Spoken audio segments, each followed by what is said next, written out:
Hi, I'm Jenny. I had 23 years of chronic pain. 5 years ago, I couldn't walk more than 3 blocks. Now I hike easy 12 miles, salsa, pickleball, all the things. Hi, my name is Alec Casson. I'm a former semi-pro cyclist, and I used to be partially bedridden on strong painkillers. And now I do 500-mile bike trips without even thinking about my back. I used to suffer from chronic back pain, and it was difficult to get out of bed. And now I run every day and play with my daughter. I received a diagnosis of long COVID. I couldn't walk or talk. Now I can run, I can dance. I was diagnosed with tendonitis in both of my wrists. Now I can sit all day long at my computer and run my unable company. to get out of bed, and now I can rock climb. Like I'm stronger and better. I don't feel as afraid. I can jump, I can do anything I want. Recovery from knee pain was dramatic and overnight. I could say 17 migraines a month to none. Just about to run my first full marathon. I performed on Broadway with no pain. Now there's nothing I can't do. It's a whole new life.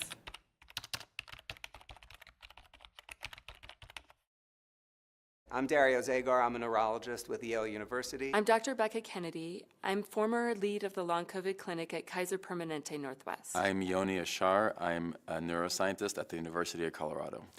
All pain is real, and all pain is generated in the brain. These things are revolutionary ideas. There's new science about how pain is made. Pain is not made out in our body by our nerves. So if you put your hand on a hot stove, the hand actually sends signals up through the nerve pathways into the brain. The brain picks up on that neurochemical message and then begins to communicate with other parts of the brain saying, hey, I think we've got a problem here. We need to pay attention to this. Most of the time, the brain does a pretty good job at letting us know when there's a threat or injury to the body and creating pain to protect us. You know, ow, don't touch the fire, it's hot. But sometimes the brain gets confused. I think it's helpful to think of the idea of safety and threat. We now are learning that pain is really a protector. It's a signal from the brain that we are in danger. And that when it feels like it is under threat, which may happen because at times it was, it can continue to perceive sensations or feelings or experiences as being threatening. Coughing is a good one. Let's say you're sick, you have phlegm in your system and you need to get it out.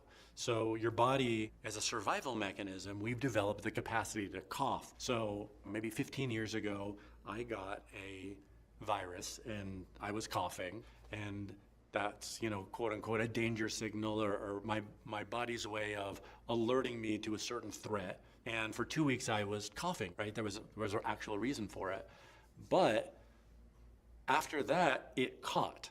So even after the danger or the threat was gone, my brain was actually still interpreting danger. So I developed a chronic, what we call neuroplastic cough, where I was actually coughing for the next 3 or 4 months. There was no reason for it. My brain was actually interpreting danger where there was none, and I was coughing. And when I realized that it was essentially a false alarm, I was able to overcome it. The Boulder Back Pain Study found that of the people we treated with chronic back pain, average duration of pain was 10 years. 3/4 of them were virtually pain-free in 1 month. In a study at Harvard, Mike Donino, our colleague, found that 2/3 of the people he treated, again with chronic low back pain, were virtually pain-free within a couple months. In my recent study at UCLA, nearly 2/3 of patients with chronic musculoskeletal pain had a clinically significant improvement. At Northwestern University, they scanned the brains of people who had recently injured their backs,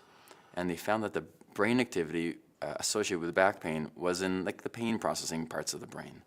But then they followed these people for 1 year, and half those people got better, but the other half had developed chronic pain. And when they scanned their brains again, they found that the pain had shifted to a set of regions related to emotion and learning and meaning making, and they basically caught on camera, using a brain scanner, this transition from acute to chronic pain, suggesting that once the pain has shifted to these other set of brain regions, its activity in those regions can cause the pain to continue on loop. The fear of the symptoms is a really big driver.